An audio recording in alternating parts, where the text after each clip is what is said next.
So this is going to be my tour of Pinterest.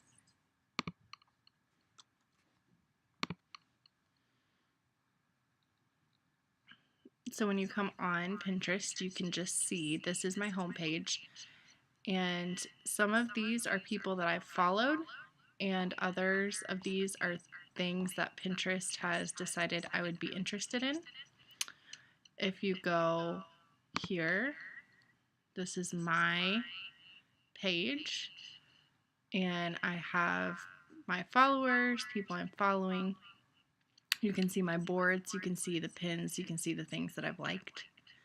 And I have different boards, one for each of my kids. I have a board for home design and decor. I have a board for projects, for food, funny things and inspirational things about teaching, fashion, board for things that make me think of my husband, a board for party and holiday ideas, gift ideas. I have a completed Pinterest board, cleaning ideas, garage and landscaping, gardening, another child, things that I want to do with my kids, my middle child, kind of to-do lists, like these are fun things that we could do last summer. Some of them we did, some of them we didn't. Then I have a lot of education boards, so I have different ideas for teaching grammar, different ideas for teaching literature, classroom design, teaching writing ideas, teaching strategies, exercising goals, specific things that I've been doing. Then I have seasonal things, that blasted elf on the shelf ideas, birthday ideas, writing prompts for my kids at school. Then I have specific units I can even pin things to. So like I have an Africa informational literature unit, and I've pinned a bunch of different ideas there. I have a social justice unit. I've pinned a bunch of things there. Reading minutes. We read night, so I have a night and memoir unit. Basically, I have lots of different ideas for teaching in those units. And you can see there's a media literacy unit, transracial family books. There are all sorts of different things. And you can even have secret boards. So like if I'm doing a surprise birthday party or something, someone can't see it. You can also send messages to different people. So these are messages that I have. And they're usually sending a pin to me, and I can comment back to them, and we can kind of have a little chat about that. Then if you go to the home page, like if I wanted to, whatever, say I liked this, I can look at this, I can comment, I can send it to someone, I can save it, or I can just go and read it. Another thing you can do is search for different things. So these are all your different options. You can just look straight for education, which is kind of cool. And you can look for boards, you can look for specific pins. I can search, let's say, like there's all sorts of things people are doing.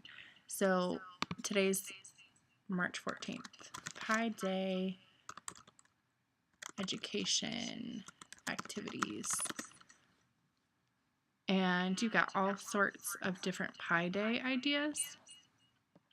So if I were a math teacher, or really any teacher, I could take these and I could use any of these. I could save them all. So you really have endless ideas. If I wanted to do Second Life education, maybe you're going to find some things. Obviously, you're going to start looking. You have to look a little bit further for something like that. You can also see your pins, Bible pins, people, or boards. Let's see if we did one other thing. Let's think of a book that I teach. So, whatever, Romeo and Juliet. That's a book that we teach. We just had that on campus. There are things like this, character chart, bookmarks, memes, cell phone activities, Pictocharts, this funny little thing talking about the messaging, this funny thing about two house cats both alike in dignity and fair Perona. So some of these are more funny, and then some of these like this would be really helpful to use. Timeline review, Romeo and Juliet. So it can be really helpful for teaching. Those are all the different things that you can pick. So that is my Pinterest. I spend a lot of time on Pinterest just browsing. I like it better than Google because when I save something, I can always get back to it quickly and easily. So one thing, like if I'm looking for a recipe for chicken, you've got tons and tons of recipes for chicken, but you can also look at your pins and just see, I can see the specific ones that I've pinned. So I obviously have pinned a lot of chicken recipes too. But if I'm looking for a specific one, I can do, I could type in buffalo chicken dip and it's going to show the one recipe that I've pinned with buffalo chicken dip. And if I know it's good, I can make it over and over and over. So you're not losing things.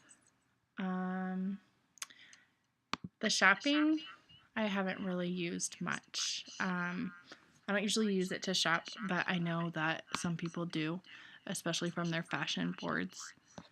So that is the tour of my Pinterest.